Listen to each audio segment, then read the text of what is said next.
6월절에 예수께서 예루살렘에 계시니 많은 사람이 그의 행하시는 표적을 보고 그의 이름을 믿었으나 예수는 그의 몸을 그에게 의탁하지 아니하셨으니 이는 친히 모든 사람을 아시며 또 사람에 대하여 누구의 증언도 받으실 필요가 없었으니 이는 그가 친히 사람의 속에 있는 것을 아셨습니다. 아멘.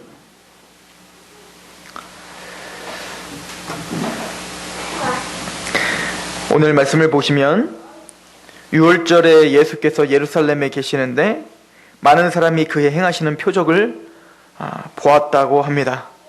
그리고 표적을 볼 뿐만 아니라 이 사람들은 그의 이름을 믿었다라고 말하고 있어요. 표적을 보므로 예수님께서 행하신 그 표적들을 보므로 예수님을 믿었다라고 표현을 하고 있어요. 예수님은 표적을 많이 행하셨습니다. 표적과 기사를 많이 행하셨어요.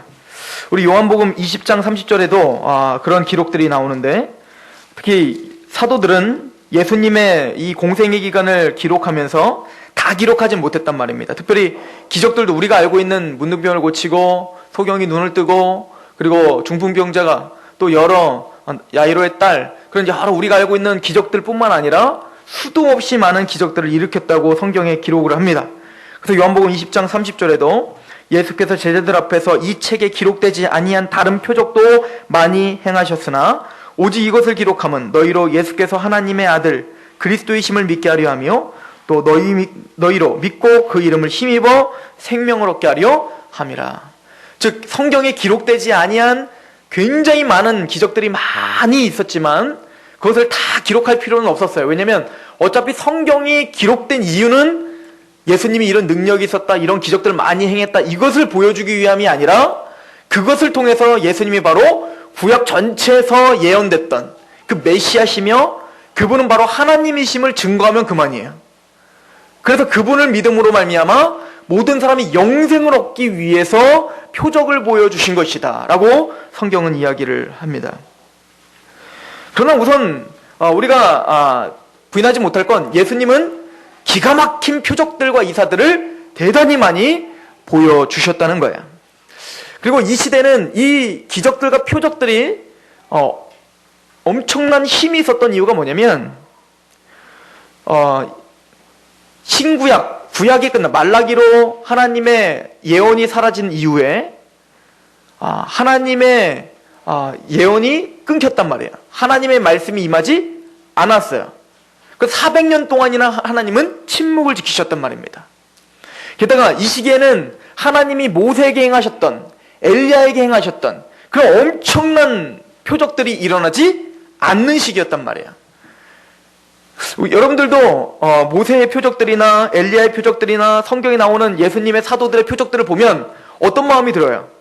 막 보고 싶지 않으세요? 내 눈앞에서 막 보고 싶고 그런 놀라운 능력을 행함으로 말미암아 믿지 않는 사람이 꼬꾸라지는 걸 보고 싶고 보세요. 오늘 그런 표적들을 많이 보니까 사람들이 어때요? 믿었대잖아요. 그러니까 표적을 많이 행해서 믿음을 좀 주고 싶고 이런 욕구들이 우리에게 강하게 일어난단 말입니다.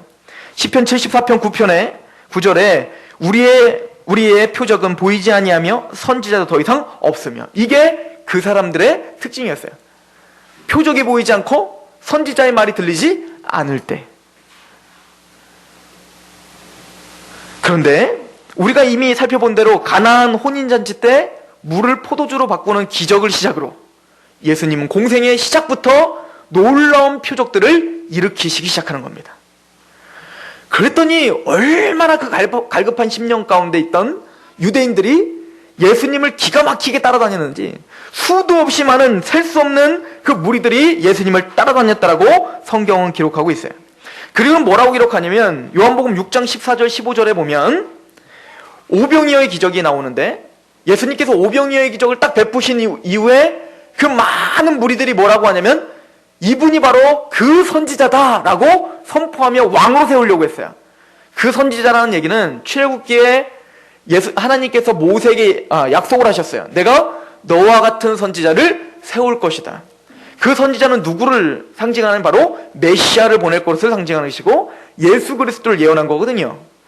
그런데 이 유대인들은 예수님이 기가 막힌 기적들, 오병이어의 기적을 딱 보니까 모세가 광야에서 만나를 준 기적과 비슷하단 말이에요.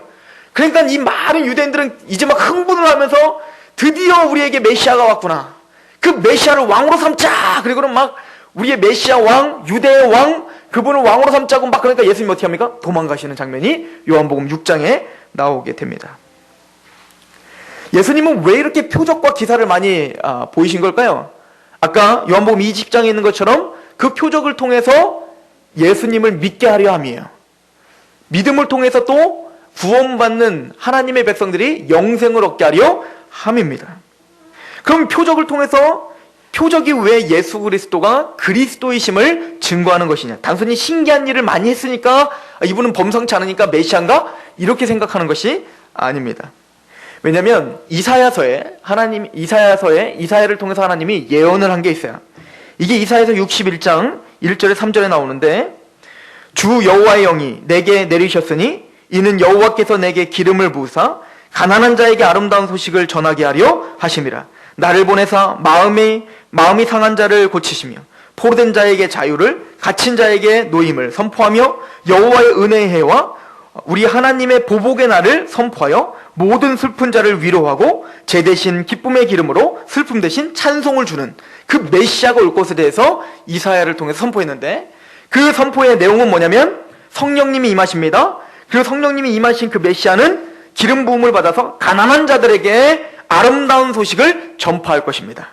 그래서 어떤 일을 벌이시냐면 마음이 상한 자를 고치는 역사, 치유의 역사가 일어날 것이고 또 포로된 자에게 자유함, 뭔가 얽매여 있는 자에게 자유함, 해방을 주실 것입니다.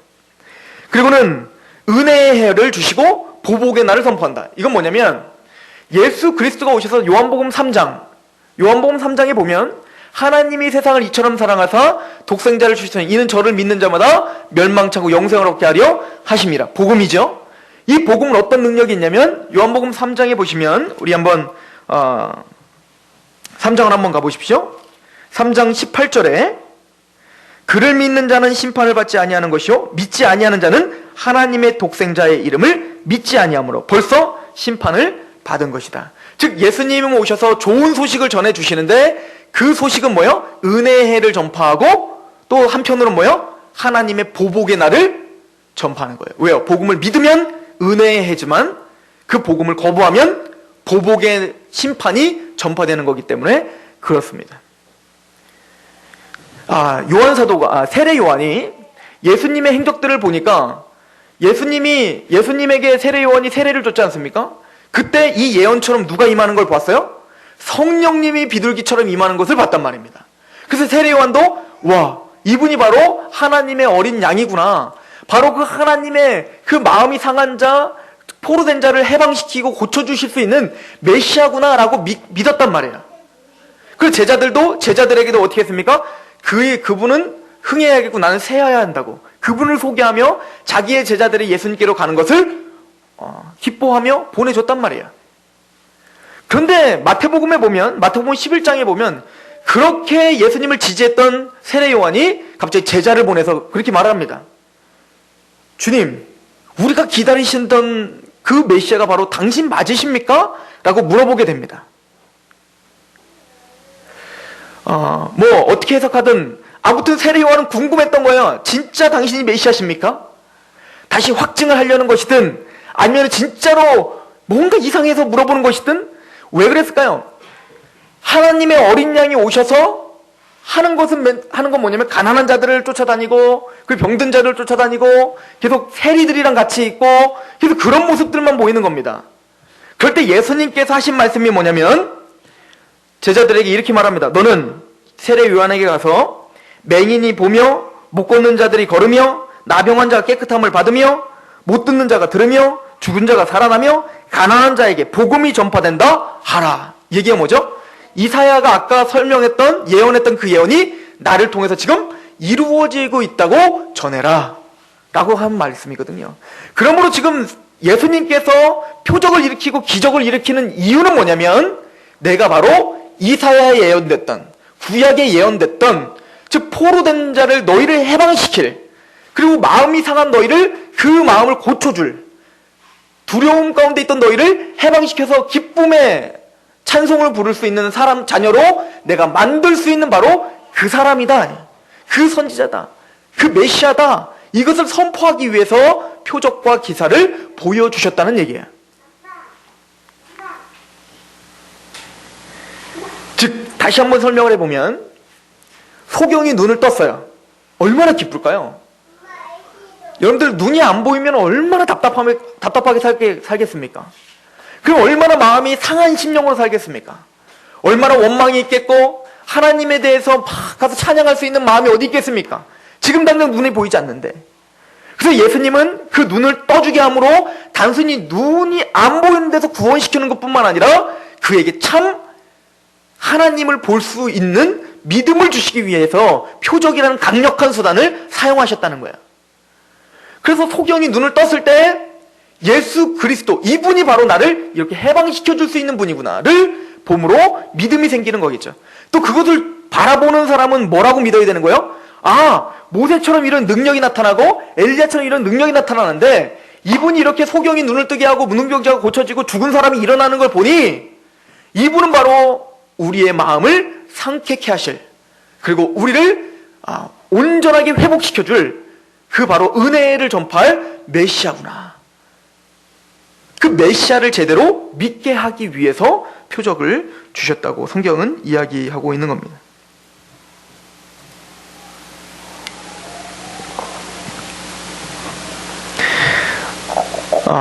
사람들은 표적을 보기를 너무 원해요. 우리도 아니라고 할 수 없어요. 우리도 얼마나 보고 싶습니까? 표적이 보고 싶지 않습니까? 아니에요? 이 교회에서 뭐 기적 같은 거 아니라도 괜찮습니까? 오직 말씀만 있으면 됩니까? 훌륭한 믿음을 갖고 계시네요. 맞아요. 그런 믿음을 가지십시오. 그러나 정말로 우리 교회에서도 정말 하나님의 표적과 기사가 일어나길 소망하잖아요. 역동적인 어떤 믿음의 역사가 일어나길 소망하잖아요. 이 욕구가 굉장히 강합니다. 요한복음 4장 48절에도 보면 그 유대인들에 대해서 이렇게 예수님이 책망을까지 하셔요. 예수께서 이르시되 너희는 표적과 기사를 보지 못하면 도무지 믿지를 아니하는구나. 얼마나 사람들이 강박하냐면 나중에는 이 표적과 기사가 나타나지 않으면 내가 못 믿겠다, 이렇게 돼버리는 거야. 그래서 고린도전서 1장에도 보면 유대인들은 표적을 구하고 헬라인들은 지혜를 찾는다는 거야. 표적을 구한다는 게 뭡니까? 뭔가 보여주지 않으면 난 죽어도 못 믿겠다는 거야. 난 죽었다 깨라 난 믿을 수가 없다는 거예요. 이런 욕구가 너무 강해요. 그러다 보니까 예수님이 표적을 일으키시니까 사람들이 막 몰려간 겁니다. 그런데 오늘 본문에 보십시오. 사람들이 표적을 보고 믿었더라라고 끝나지 않아요. 믿었다로 끝나는 게 아니라 믿었으나. 그러나 표적을 보고 믿었어. 믿음이 생겼어. 와, 그분이 메시아다. 그분은 정말 참 주님이시다. 와, 이분 대단하신데? 그리고 막 전심을 다해서, 열심을 다해서 그분을 쫓아다녀요.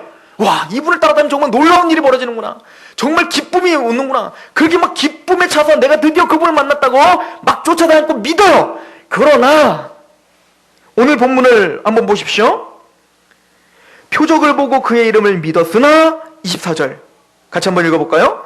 예수는 그의 몸을 그에게 의탁하지 아니하셨으니 이는 친히 모든 사람을 아심이요. 그러나 표적을 보고 거기에 감격해서 막 우와 진짜 신기하다, 너무너무 놀랍다, 이분 정말 대단하다, 하나님 보내신 분이다, 이분 메시아다, 그런 마음으로 전심을 다해서 쫓아다니지만 주님은 그 마음 안에 거하실 수 없다는 거예요. 그러므로 이름은 믿음이라는 믿음이 있지만 이거는 성경이 말한 참된 믿음이 아닌 거죠. 인간적으로 볼 땐 이건 믿음이에요. 이분은 메시아다, 이분은 구원받을, 우리를 구원시켜줄 자다, 와 이분 대단하시다라는 믿음이 있어요. 그런데 성경적으로 보면 그거는 참된 믿음이 아니라는 거예요. 왜요? 그 자리에 예수님이 없으니까. 내 확신은 있어요. 내 신념은 있다고요. 그리고 갈급함도 있다고요. 갈급함이 없는 게 아니에요. 맨날 기도도 할 수 있어요. 주여 기적을 보여주옵소서, 주여 표적을 보여주옵소서, 끊임없이 간구하며 끊임없이 눈물로 통해하며 기도할 수도 있어요. 그러나 그 마음 안에 가장 중요한 예수님이 없을 수도 있어요. 꼭 이거와 같죠. 하준이가 크니까 참 기뻐요. 여러분들 기쁘시죠? 그런데 얘가 이제 뭘 알기 시작하면서 그것도 참 저희 어머니는 귀엽다고 하지만 제가 보기에는 안 귀여워요. 뭐냐면 이제는 제가 딱 들어오면 방에서 뭘 하다가도 뻘떡 뛰어나와가지고 저를 딱 바라봐요. 이렇게 딱 바라보는데 그 아이가 나를 바라보는 이유를 알아요. 뭔가를 가져올 거라고 기대합니다. 그래서 저한테 오면 꼭 뭘 달래요. 그리고 오늘도 계속 봤던 시아가 아빠를 찾아요. 찾는 이유가 맛있는 거 줘, 맛있는 거 사줘. 그렇게 계속 찾아요. 물론 귀엽습니다. 이쁩니다. 다 주고 싶습니다. 그런데 어릴 때는 그게 귀여울 수 있어요.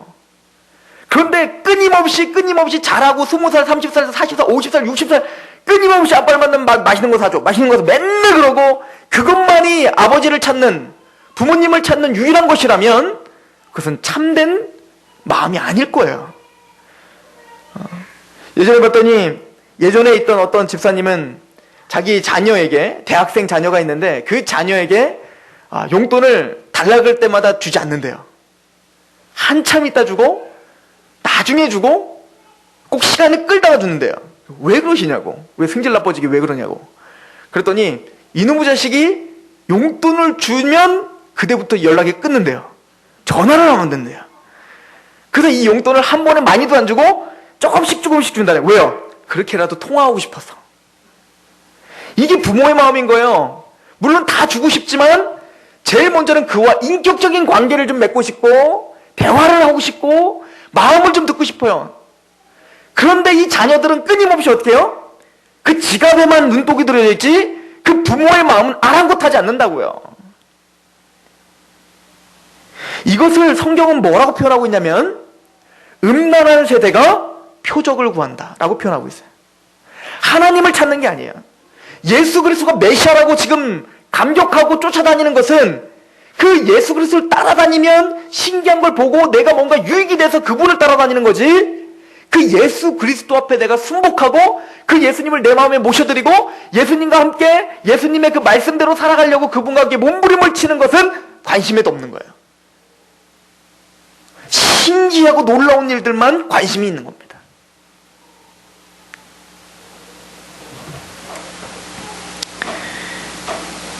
물론 표적은 하나님의 능력을 인정하게 하는 좋은 도구가 됩니다. 여러분들 그 뒤에 나오는, 우리 본문 뒤에 나오는 니고데모도 보세요. 니고데모가 예수님 앞에 나와서 거듭남의 체험을 하지요. 그런데 이 니고데모가 예수님께 나왔던 이유가 뭐였습니까? 3장 2절에 보면 그가 밤에 찾아와서 표적을 아무도 할 수 없음을 본 거예요. 야, 이 사람 표적을 보니까 이거는 하나님이 하시지 않으면 안 될 표적인 거예요. 그래서 그 예수님 앞에 왔다고요. 그렇게 예수님 앞에 끌어당길 수 있는 힘은 있다고요. 그러나 이대로 그것만 보고 떠났다면 니고데모도 소용없어요. 예수님과 이야기를 통해서 거듭남을 체험을 했을 때 니고데모는 구원의 확증을 받은 거죠. 요한복음 6장 66절도 보세요. 요한복음 6장 66절에 보면 표적들을 보고 기가 막히게 하나님을 따라다녔던 많은 사람들이 어떻게 했습니까? 예수님이 나는 생명의 떡이라, 너희는 나를 먹고 영생을 얻어야 돼. 이 얘기 뭡니까? 내가 십자가에 죽어서 내 피와 내 살에 너희가 참여해야 돼. 내 십자가, 이 고난을 너희는 믿고 따라야 돼. 그래야지 너에게 영생이 있어. 이걸 믿어야 돼. 나를 믿어야 돼. 그렇게 말했더니 이게 어려운 거예요. 이게 뭔 말인지 이해를 못하는 거예요. 십자가에 대해서, 예수님의 희생에 대해서, 어린 양이 어떤 메시아가 어떤 메시아인지를 이해를 못하는 거예요. 그냥 뭐 이렇게 복잡하게 말씀하세요. 그냥 나는 좀 주님 따라다니면서 나 좀 잘 살고 나 좀 그냥 좀 편안하고 나 좀 그냥 좀 신기한 거 좀 많이 보고 나 오늘 좀 예배드려서 좀 눈물 좀 나고 그리고 막 힘든 일 있으면 그냥 막 눈물 나고 그냥 다 좀 마음도 평안해지고 그러면 됐지. 뭘 십자가가 어떻고 복음이 어떻고 뭐 생명이 떡이고 난 그거 모르겠고 그냥 주님 빨리 보여주세요. 그랬던 많은 사람들이 예수님이 십자가에 대해서 아주 깊이 있는 이야기를 하니 66절에 이렇게 말합니다. 그때부터 그의 제자 중에서 많은 사람이 떠나가고 다시 그와 함께 다니지 아니하더라. 표적은 주님 앞에까지 오게 할 수는 있지만 그 주님을 참된 믿음으로 참다운 믿음을 갖게는 할 수 있는 능력이 없습니다.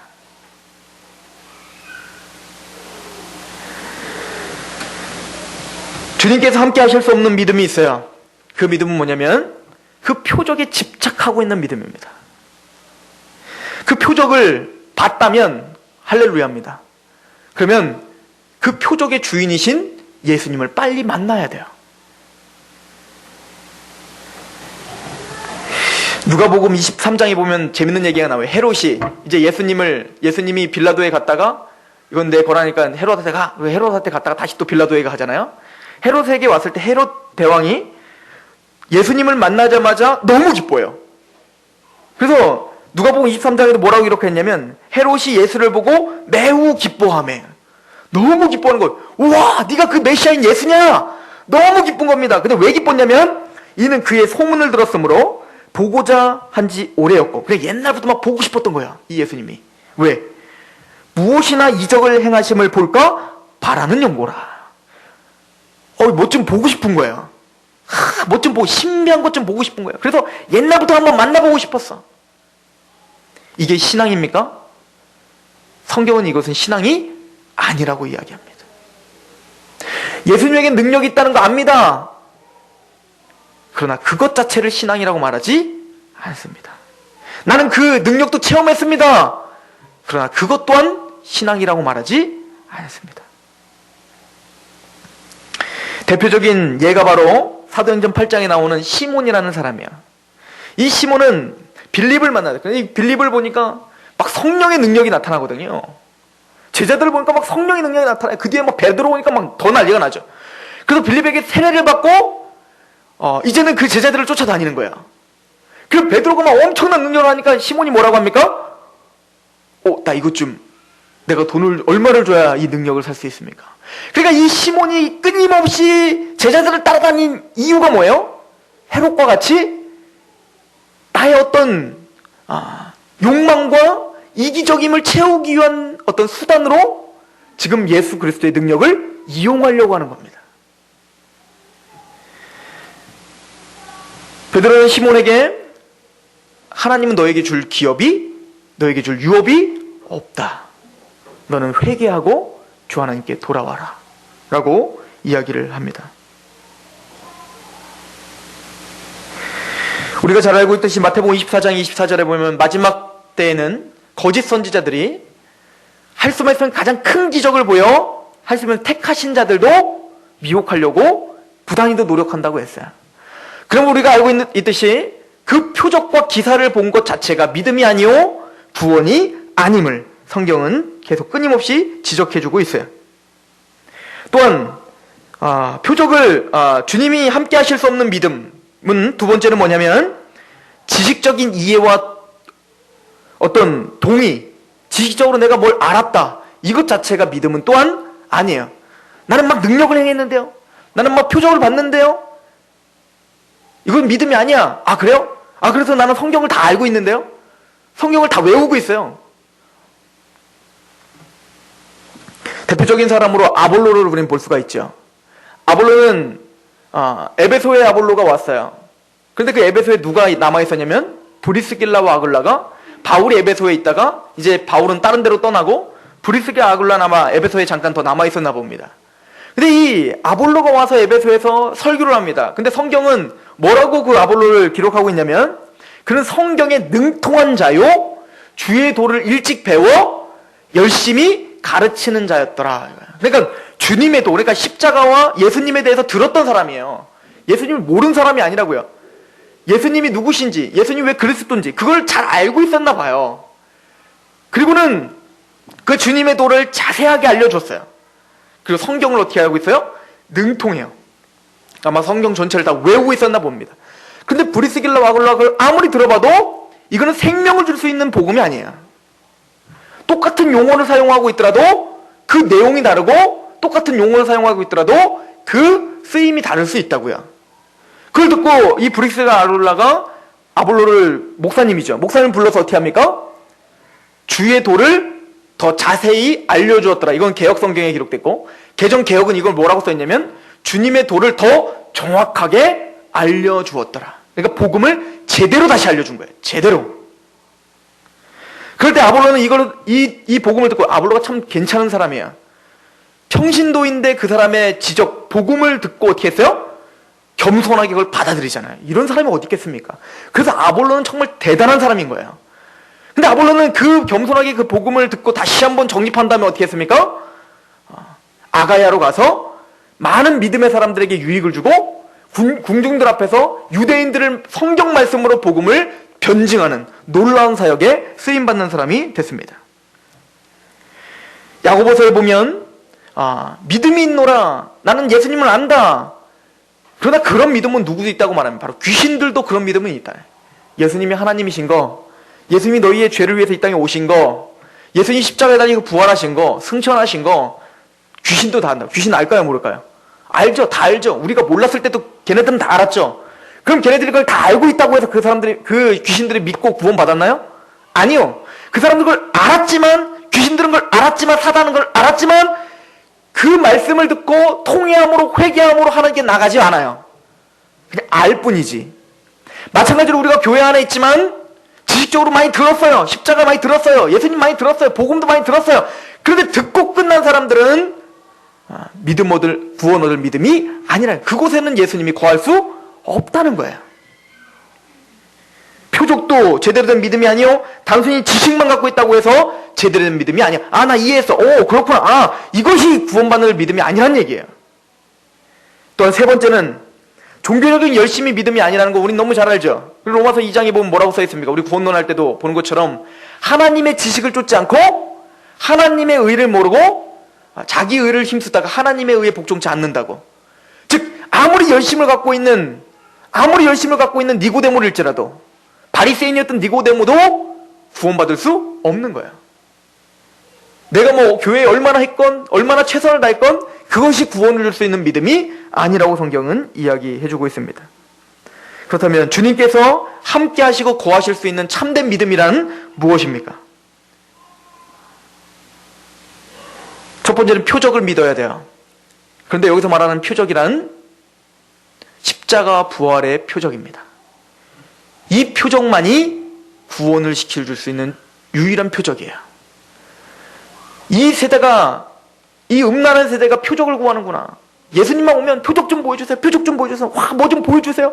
뭐 좀 있게 해주세요. 내 가슴에 막 뜨거움 있게 해주세요. 계속 그렇게 따라다니는 많은 무리들, 지금도 그런 많은 무리들이 있지 않습니까? 그때 예수님 뭐라고 합니까? 이 음란한 세대야, 나는 요나의 표적밖에 보여줄 것이 없다. 그 요나의 표적이라는 게 뭡니까? 물고기 뱃속에 3일 동안 죽은 것처럼 있다가 살아난 것, 즉 예수님이 인자인 내가, 요나보다 더 뛰어난 내가 무덤에서 3일 동안 있다가 부활할 것이다. 이것밖에는 너에게 보일 표적이 없다. 또 이미 앞에 성전에 대한 이야기를 하면서 우리 요한복음 2장을 한번 보시면 2장 18절도 보세요. 이에 유대인들이 대답하여 예수께 말하기를, 내가 이런 일을 행하니 무슨 표적을 우리에게 보이겠느냐? 넌 무슨 표적을 보일 수 있느냐?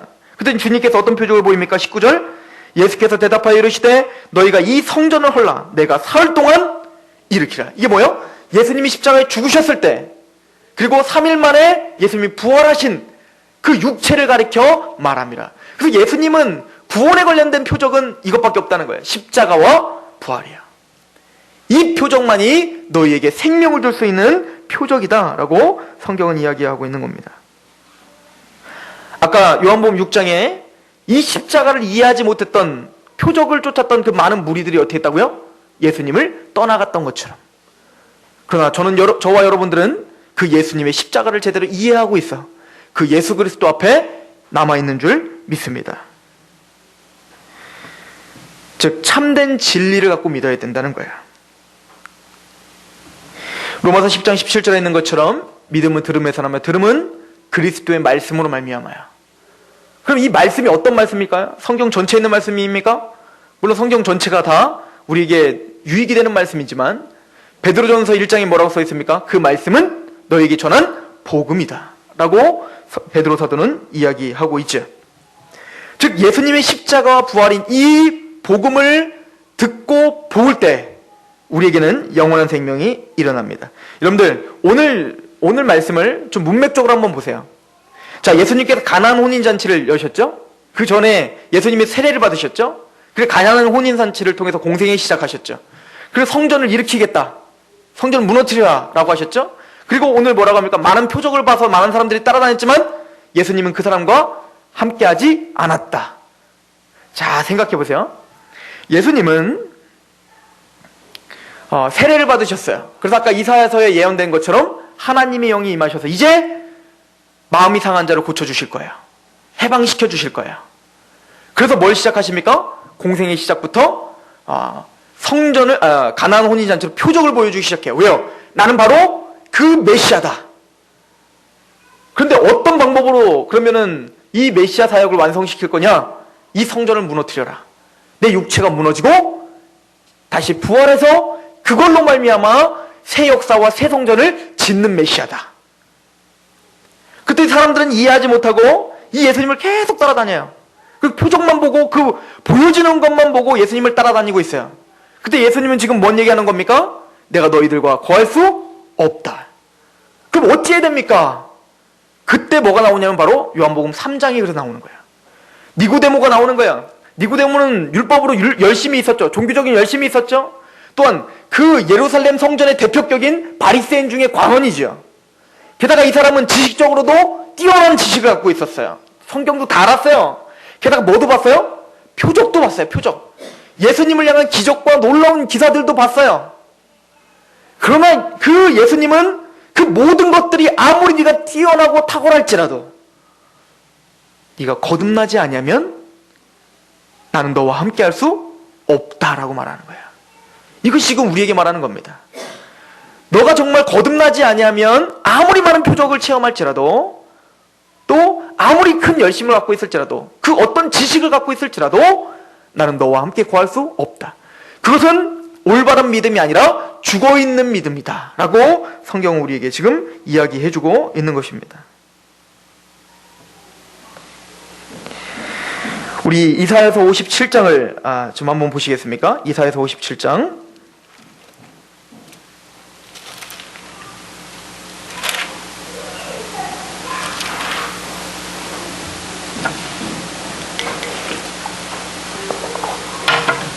그렇다면 하나님이 함께 거하실 수 있는 믿음, 이게 무엇입니까?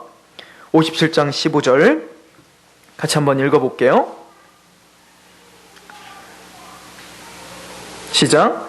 지극히 존귀하며 영원히 거하시며 거룩하다 이름하는 이가 이와 같이 말씀하시되 내가 높고 거룩한 곳에 있으며 또한 통회하고 마음이 겸손한 자와 함께 있나니 이는 겸손한 자의 영을 소생시키시며 통회하는 자의 마음을 소생시키려 함이라. 자, 하나님은 지극히 높고 가장 높으신 분이에요.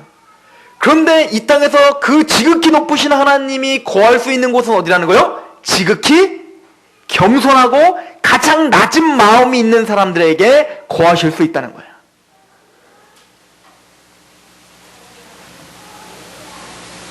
우리의 마음이 주님이 거하실 수 있는 마음이 되길 소망합니다. 그 마음은 표적을 보고 흥분하는 마음이 아닙니다. 그 마음은 단순히 주님께로 가기 위해서 바벨탑을 쌓는 열심을 쌓는 마음이 아닙니다. 그 마음은 단순히 지식을 쌓아서 내가 이 정도 알으니 난 주님을 알 수 있어라고 하는 교만한 마음이 아닙니다. 하나님은 통회하고 마음이 겸손한 자와 함께 있대요. 겸손하고 통회하는 마음. 난 죄인입니다. 주님 앞에 나는 죄인입니다. 주님만이 나를 소생시켜 주실 수 있으며 주님의 복음만이 나에게 소망입니다. 이런 마음을 하나님은 소생시키시고 그 마음을 다시 살려주시겠다고 말합니다. 시편 51편 6절은 보소서 주께서는 중심이 진실함을 원하시오니 내가 지혜를 은밀히 가르치리이다. 오늘 예수님께서 뭐라고 합니까? 사람들의 마음을 다 아신다. 겉으로 아무리 거룩해 보일지라도 하나님은, 예수님은 중심을 보신다네. 중심의 진실함을 보신다. 중심의 겸손함과 통회함을 보신다는 거야. 그러므로 그 믿음이 내 마음에 있는가 점검하시길 소망합니다.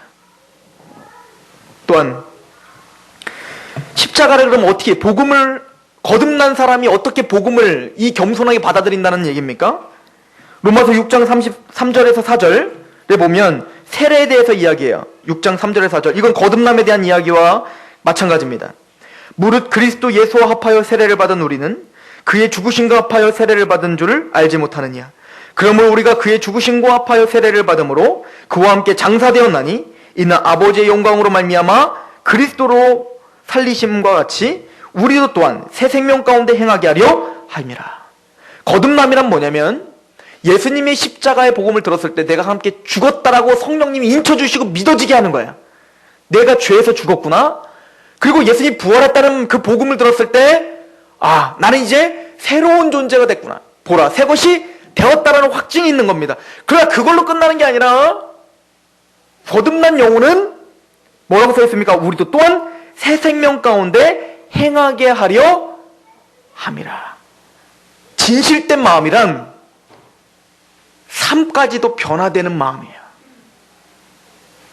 여러분들 연애를 한다고 생각해 보세요. 그리고 그 남자친구가 난 널 정말 사랑해. 너무너무 사랑해. 돈도 잘 버는 남자친구야. 그런데 항상 밥값을 안 내요. 10년을 만났는데 10년 내내 밥값도 안 내고 선물도 하나도 안 주고 항상 뭐만 달라고만 해요. 그럼 뭐라고 생각하겠습니까? 그 사람은 눈이 씌어가지고 이 사람이 날 사랑한다고 착각하고 있겠지만 객관적으로 여러분들 김현미 집사님이 이렇게 말했을 거야. 야, 그거 사랑 아니야, 야. 그러면서 막 따지고 들었을 거야. 왜 객관적으로 보이니까. 그게 제비족 아니야? 네 재산 보고 지금 탐내는 거 아니야? 맞는 말이에요. 진짜 사랑한다면 모든 거 간이고 쓸개고 다 빼주고 싶은 게 사랑 아니에요? 마찬가지로 우리가 정말 주님 앞에 거듭난 사람이라면 우리의 삶이 완벽하진 않지만 몸부림은 치는 삶으로 변화될 것입니다. 이게 진실된 마음이에요. 갈라디아서 2장 20절도 보십시오. 내가 그리스도와 십자가에 못 박혔나니 그런즉 이제는 내가 사는 것이 아니요 오직 내 안에 그리스도께서 사시는 것이라. 이제는 내가 육체 가운데 사는 것은 나를 사랑하사 나를 위하여 자기 자신을 버리신 하나님의 아들을 믿는 믿음 안에서 사는 것이라. 그러므로 어떻게 행해라. 이거 행하면 믿음 있는 거, 이거 행하면 행하지 않는 거. 지금 그 얘기를 하는 게 아니에요. 그건 사람마다 다를 수 있어요. 그러나 중요한 건 그 믿음 안에 산다는 거예요. 그래서 개인적으로 생각해 보십시오. 내가 믿음 안에 사는 게 무엇일까?